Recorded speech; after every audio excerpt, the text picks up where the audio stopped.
Hello, ladies and gentlemen, and thank you so much for joining us in this maiden edition of your favorite program, Planet Rise, for the new season on Canal International. We are very excited to once more be bringing you information about your environment and sustainable development. In today's edition of the program, we are going to be looking at the impact of climate change on the activities of farmers in different parts of Cameroon. It should be recalled about 100% of Cameroonian farmers rely on rainfall for their activity. Unfortunately, due to climate change, the activity, or rather the patterns of rainfall, have become very unpredictable. We shall be taking you to the southwest region of the country, to the west region of the country, and we shall equally be talking with some experts to understand this phenomenon. We shall be right back. Stay with us.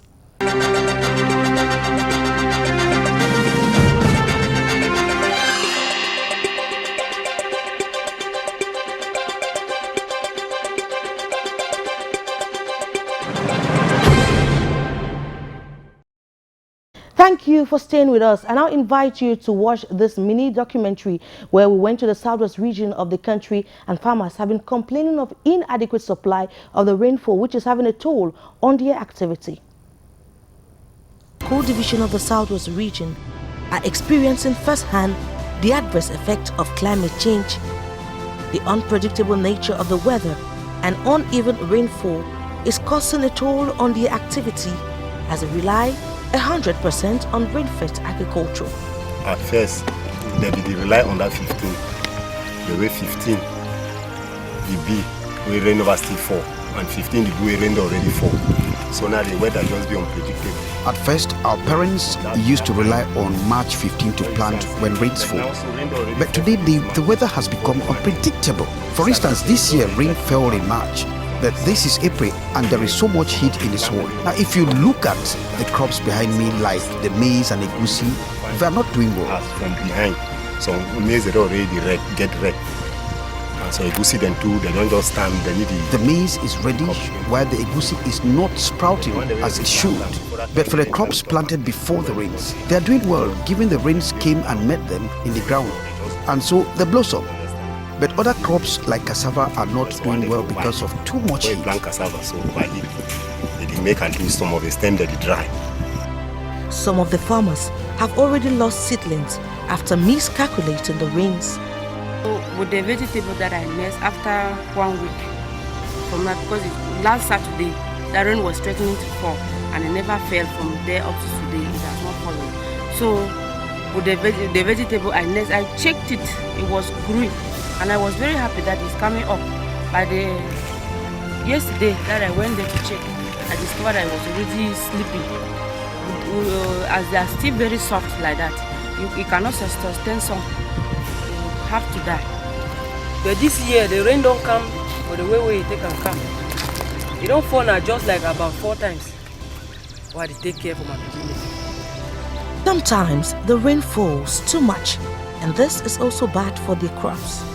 Like now, we know that rain is supposed to be falling so that the things are going well. In around September, July, August, September, it will be heavy rain. So if you plant late, that heavy rain will stop the crops from doing well. Because I discovered last year, I nursed a seed of vegetable to transplant. The heavy rain will stop it from doing well. It falls so much that it gets bad. Rotting all in the ground. So I was forced to go back to the market to buy and nurse. By the time I was that one to getting ready for me to transplant, it was already getting late. More than 70% of Cameroon's 23 million people rely on agriculture for their livelihoods. Agriculture puts food on the table and helps families take care of themselves. When you plant as you are coming to harvest, when you harvest it will be enough for the family to feed on. And then the much that is behind, you can take it to the market and sell, and you discover that the children are able to dress up. The money you have gotten from the food will be able to help their school, pay their school fees. If something is coming up in need of money, that one can help. Farmers decry that they have little help from local bodies, including the agricultural department and weather stations, on the patterns of rainfall. Not get help because any man is struggling like I. We have no help. Everybody is struggling on their own. When we want to plant, we just estimate between 10 to 15th of March because we hope rains will fall. The moisture from the rains that fell in March. Opportunity to have all those things because of what we are facing now in our country. Agricultural experts have advised farmers to go for drought-resistant seedlings to minimize the possibility of seed loss. But farmers say the seeds are expensive and hard to get. Other means like irrigation or greenhouse technology are equally expensive for these low-income farmers.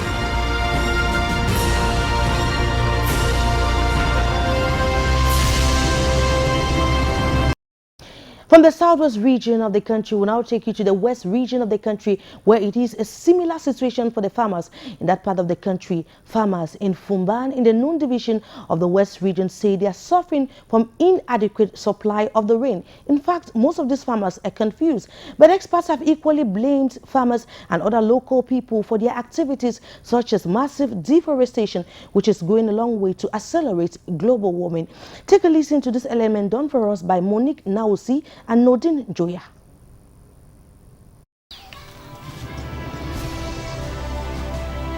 C'est connu de tous, la saison des pluies est celle plus favorable pour développer l'agriculture. C'est le cas dans la ville de Fumban, la cité des arts. Difficile de se déplacer ici en cette période sans apercevoir des paysans en plein travaux champêtres. Également, à notre passage, nous avons pu observer quelques plantes déjà en croissance. Elles n'attendent plus que des engrais, des fientes pour se développer davantage. Cependant, il se pose un problème, celui du changement climatique. L'on assiste de plus en plus à une certaine perturbation de paramètres du temps, le climat.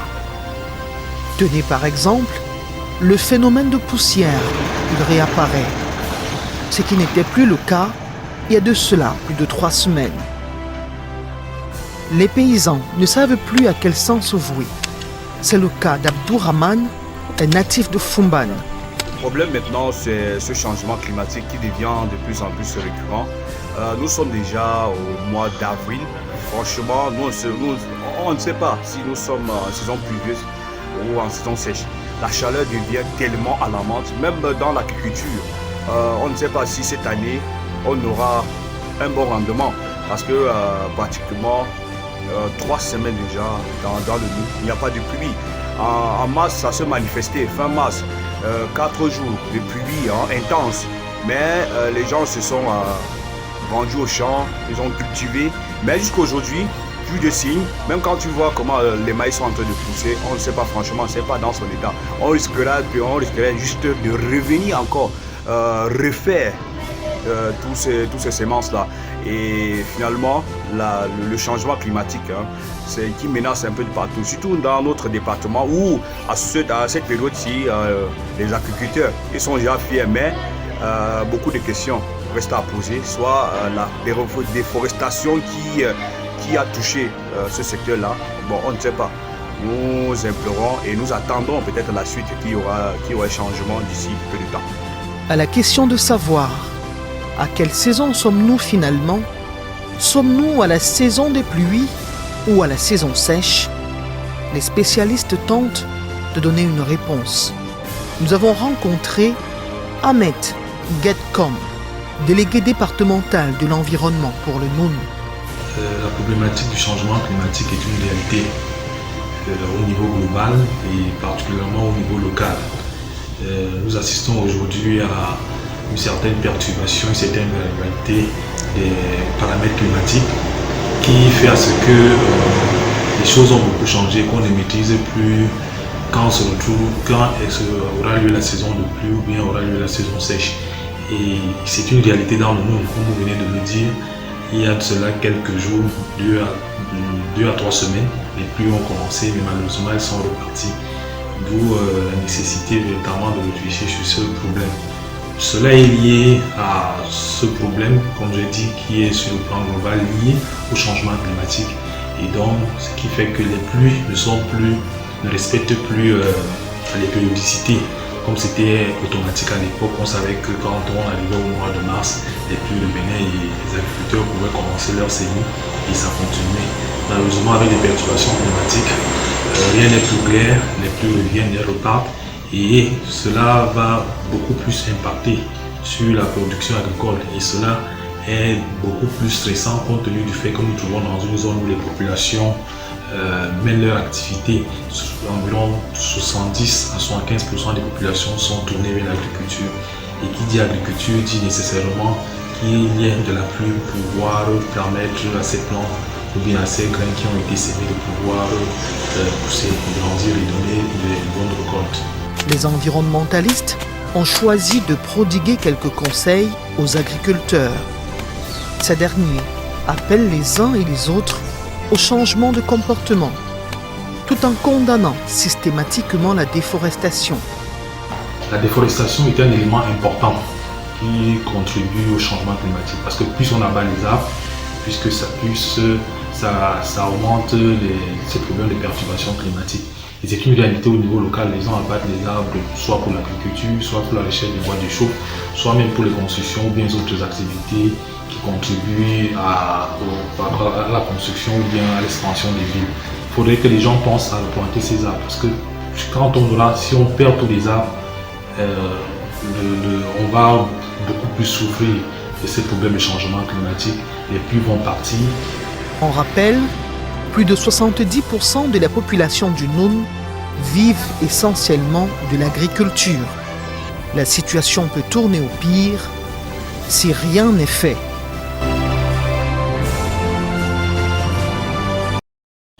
In trying to understand the reasons behind the changing climate and its impact on agriculture, we met with an agricultural engineer who is equally the regional delegate for agriculture and rural development for the Southwest region. He is Mr. Ntapi Jackson. Earlier on, I sat down with him. Take a listen. On this segment of your favorite program, Planet Rise, we are meeting with a regional delegate for agriculture and rural development for the Southwest region. He is Mr. Jackson Ntapi. Hello, sir, and thank you so much for joining us on this segment of the program. Yeah, thank you, Regina, for coming to our humble regional delegation. You're highly welcome. Thank you so much. We're talking about rain-fed agriculture.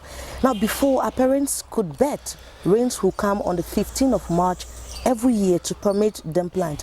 But this has become very difficult this day. Tell us, why is it very difficult today to predict rainfall and the weather in general? Thank you, Madam Regina, for that very pertinent question. That's an issue we are addressing, and we are not relenting our effort to address in the Southwest region. That should be, and it is, a very popular phenomenon of climate change, and all of us know that there are some changes in rainfall patterns, there are changes in atmospheric temperature, the rains doesn't usually come the way it used to come, and these patterns are caused by forces beyond the farmer's microenvironment. So it's the general phenomenon of climate change that is causing these changes in rainfall patterns and rainfall frequencies. Now, most farmers in the Southwest region, in particular, in Cameroon, in general, Africa, in most developing countries, they depend on rain-fed agriculture. To begin with, how important is rain for the crops to grow? So rain in rain-fed agriculture, as you rightly described it, is the main source of water. And plants are living organisms, and every living organisms need water. And plants need water even more because most plants, 70% of the plant is made up of water. Without water, the seeds won't germinate. Without water, the crop is not going to sprout. Without water, it's not going to flower. Without water, there will be no fructification, and the production will be below expectation. So water is one of the most important factors of production. You can have fertilizer, you have seeds. If you don't have water, you're not going to have the right result. And water is the right quantity at the right time. A plant needs different a plant needs water at different quantities at different time. For example, a seed will need less amount of water than a mature plant doing, for example, a maize plant producing grains. During filling, it needs more water. So this issue of water and plant is right quantity at right time. If you have too much water at the wrong time, for example, if you plant a maize seed and you have too much rain, the seed will rot in the ground. It won't germinate. If you have, during fructification of the maize plant, if you have less water, the fruits won't feel well, and you're going to have poor production. So it's right quantity at the right time. So rain is the main source of agriculture to more than almost 100% of our farmers in the southwest region. So we call it rain-fed agriculture. Yes, and I was going to come to what you were talking about the importance of having the right amount of rain at the time also. I was going to ask, or I am asking, what is normal and abnormal rainfall, and what is your experience today with farmers? And how is this affecting the crops? Okay, so the southwest region is located in what we call the unimodal agroecological zone of Cameroon, where we have rains at 2,500 millimeters per annum. So to us, normal rainfall is when rain is above 2,000 millimeters. So now the normality of rainfall depends on when it starts falling. Okay. If rain starts falling too early, and if rain starts falling and stop at a certain point, it becomes abnormal. And that's what we are experiencing with the climate change issue. Rain starts at times too early. Then when farmers are depending on the rain plant, they discover that the rain abruptly stops and the dry season comes back with the sun. So it becomes an irregular rainfall pattern. So normal rain is when rain starts at the right time. Okay, it falls with the right regularity and the right quantity to enable the farmer produce their crop at the optimal level. So the rain must be evenly distributed. We visited some farmers in Mutengene, still found in the southwest region, which is your area of competence. And most of the farmers were complaining that their crops are not doing well as a result of inadequate rainfall. We are talking about low-income farmers. Some will say they spend their money to buy seedlings and they realize the seedlings have gotten rot as a result of inadequate rainfall. Is this something that is very common that you've noticed with farmers, even here in Boya? Very, very common. It's becoming, at times it used to happen once in 2 or 3 years, but this now is happening every year. For example, rain this year started on the 13th of February.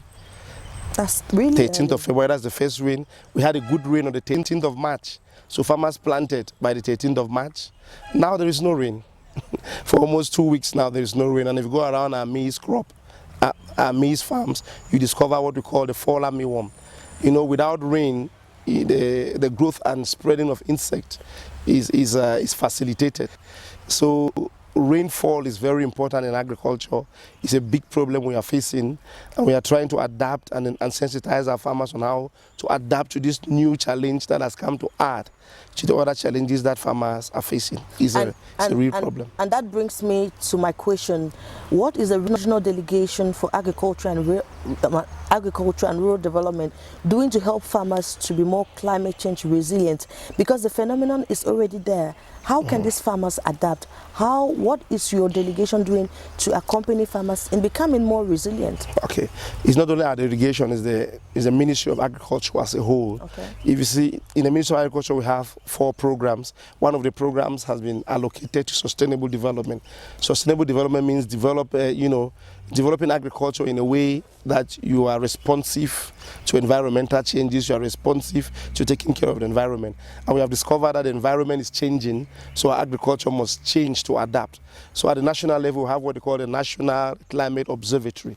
So every year they produce the estimate of rainfall patterns for the different agroecological zones. For example, in 2021, they have published the different rainfall patterns for the different anticipated or projected rainfall patterns for the southwest region. So what we do at the regional delegation is we have this information, we sensitize our farmers that this is the expected rainfall patterns for 2021.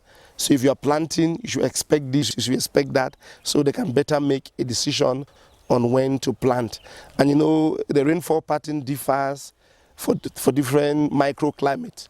For example, I said in the southwest region, we expect rain 2,000, 2,500 millimeters every year. But you go to the Buncha, to the west coast, there's rain every day. They have 3,500 millimeters every year. So it depends on the microclimate. So what have we done? We are sensitizing farmers. We are telling farmers, we are encouraging farmers to use drought-resistant varieties of maize, of tomatoes. For example, there are several varieties of tomatoes. If you take, for example, the cobra that people usually plant, it's not very resistant to drought. When there's no water, it doesn't produce well. But if you take the baker's brother is an imported variety also that resists drought more than the cobra. So naturally we encourage our farmers to use the baker's brother. So drought-resistant variety, insect-resistant variety, because when you have drought, there's a propagation of insect species. For example, if you visit any maize farm, you find white substances on the leaves. That's the fall armyworm. That's devastating the farm. And if you don't address it, if the farmer doesn't spend additional money to treat it, it can destroy an entire maize farm, up to 95% of the production. Why? Because the rains are not regular. The growth and spread of that insect pest has become easier. So they should use insect-resistant varieties. I mean, what you're saying is very interesting, but I would like to find out from you, because when we spoke to some farmers, they say that they feel like they have been abandoned by the Ministry of Agriculture. They feel like they don't have enough information. We are talking about the plan that has been rolled out by the government and the sensitization campaign that you carry out. That we are carrying out. That you are carrying out. I just want to know, how far do you go? Do you go right to the grassroots, or this is just something at the level of a divisional headquarters? Because when we spoke to farmers, most precise, in Mutengene, most of them complain they don't have information from weather stations. They don't have information maybe about the seeds you're talking about. So what do you have to say to these farmers who feel abandoned by the ministry? It's very unfortunate that our farmers feel abandoned by the ministry, because our regional delegation is always opened. Our divisional delegations are open. You know, we work in proximity with farmers, and the Ministry of Agriculture work with farmer groups. But it's a tendency of the farmers of the Southwest wanting to work as individuals. So when information, because the best way to pass information into a farming community is through common initiative groups and cooperatives. When the farmer is isolated, doesn't work with the common initiative group, it's at times difficult to get to them. But we're encouraging all farmers, whether you're an individual, get in contact with our agric post. We have agricultural post at Tico. There are several agricultural posts at Tico subdivision. We have somebody covering the Mutengene area. We have the subdivisional delegation. We have the divisional delegation. We have the regional delegation, where we constantly pass out this information. Of late, we were launching the farming season for the Southwest on the 13th, I think the 14th of February, 14th of March, we launched the farming season. We had a radio program at CRTV, another radio station like Canal, they were here. We're sharing information on this climate smart agriculture, telling our farmers, use drought-resistant seeds, use insect-resistant seeds, do fertilization.